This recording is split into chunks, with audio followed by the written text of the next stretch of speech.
بسم الله الرحمن الرحيم. الرحمن علم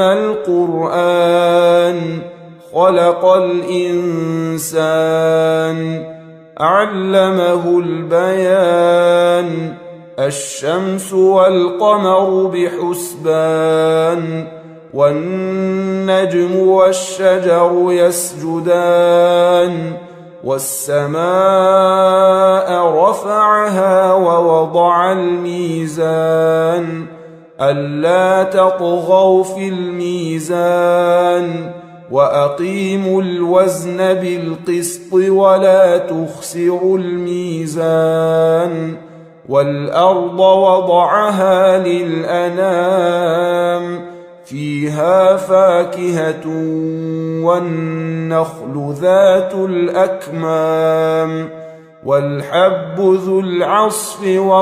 والريحان فبأي آلاء ربكما تكذبان خلق الإنسان من صلصال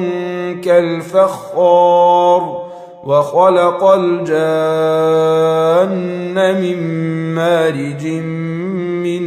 نار فبأي آلاء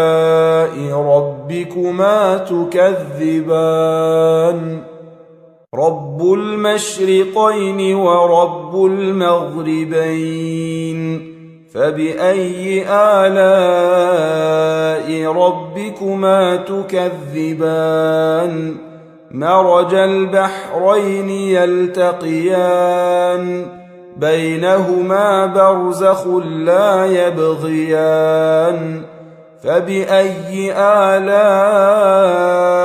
ربكما تكذبان يخرج منهما اللؤلؤ والمرجان فبأي آلاء ربكما تكذبان وله الجوار المنشآت في البحر كالأعلام فبأي آلاء ربكما تكذبان كل من عليها فان ويبقى وجه ربك ذو الجلال والإكرام فبأي آلاء ربكما تكذبان